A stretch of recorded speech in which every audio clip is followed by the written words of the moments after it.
All of these shows prove that truth is often stranger than fiction. Welcome to WatchMojo, and today we're counting down our picks for the top 10 most bingeable and insane docuseries ever. You're going to get hurt tonight. Right. You're going to get drowned. You're going to get buried. Somebody's going to die tonight. For this list, we're looking at documentary series that tackle larger-than-life and shocking subject matter, making for must-watch television. Please note, we're exclusively looking at docuseries, not documentary features or short films.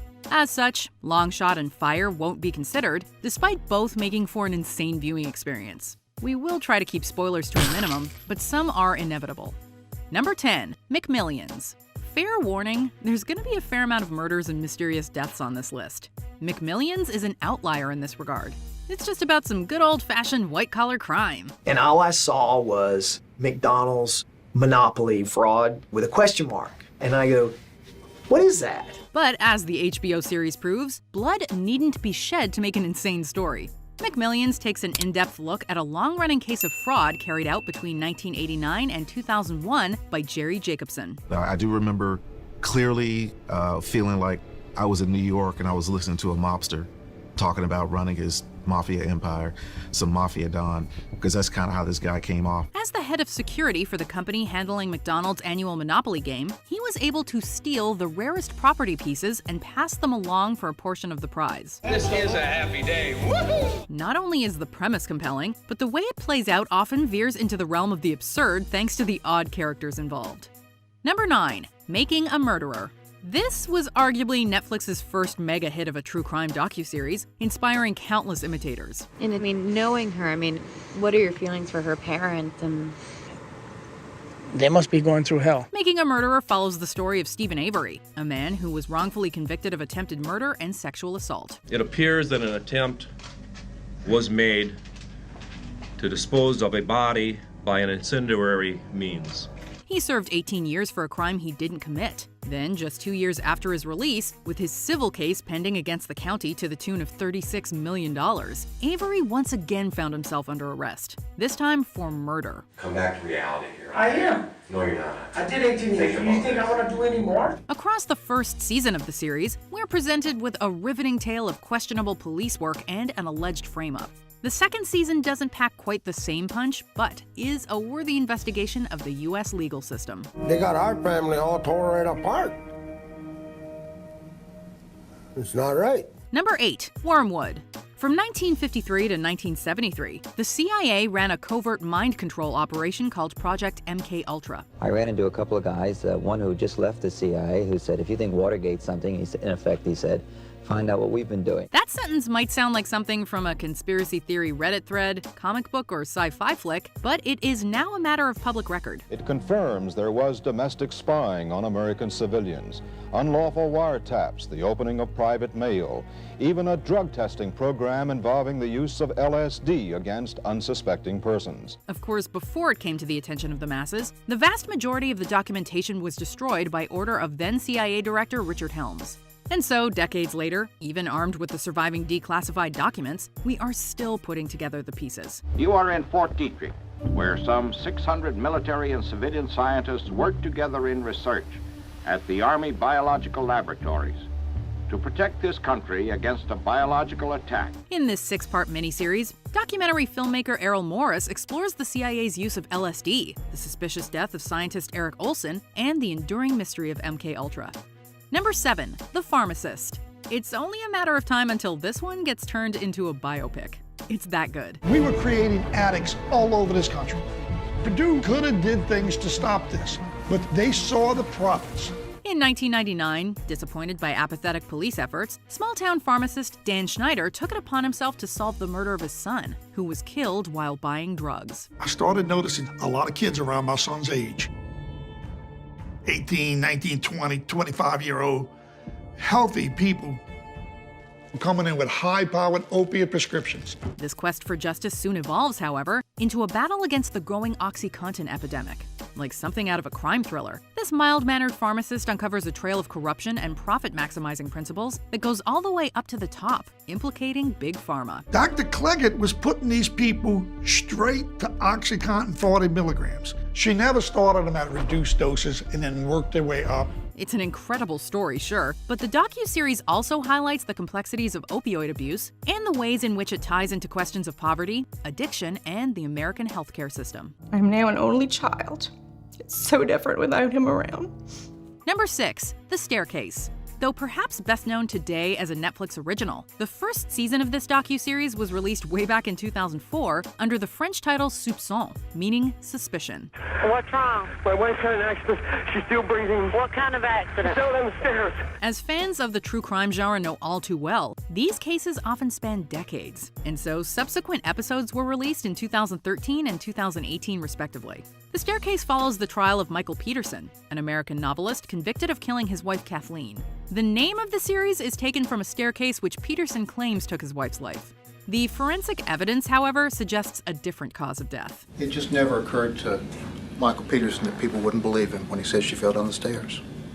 That's really what this is all about. The end result is a true crime thriller that's inspired countless theories and which people are still revisiting years later. Number 5, The Jinx, the life and deaths of Robert Durst.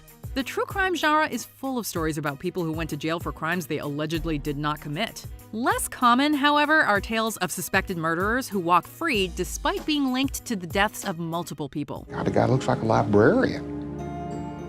He doesn't look like a person that would dismember a human being. But getting such an individual to agree to be interviewed for a docuseries, that's almost unheard of. Why would a guy with $520 in his pocket and $37,000 in the trunk walk into a Wegmans and steal a sandwich?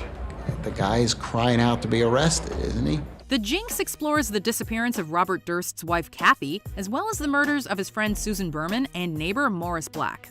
Durst was considered a suspect in all three. I am complicit in Kathy's not being here. We won't give away the ending, but unlike so many docuseries of its kind, this story actually has a relatively satisfying conclusion, with no shortage of twists along the way. Number 4, Don't F with Cats, Hunting an Internet Killer. Murder, meet the internet age.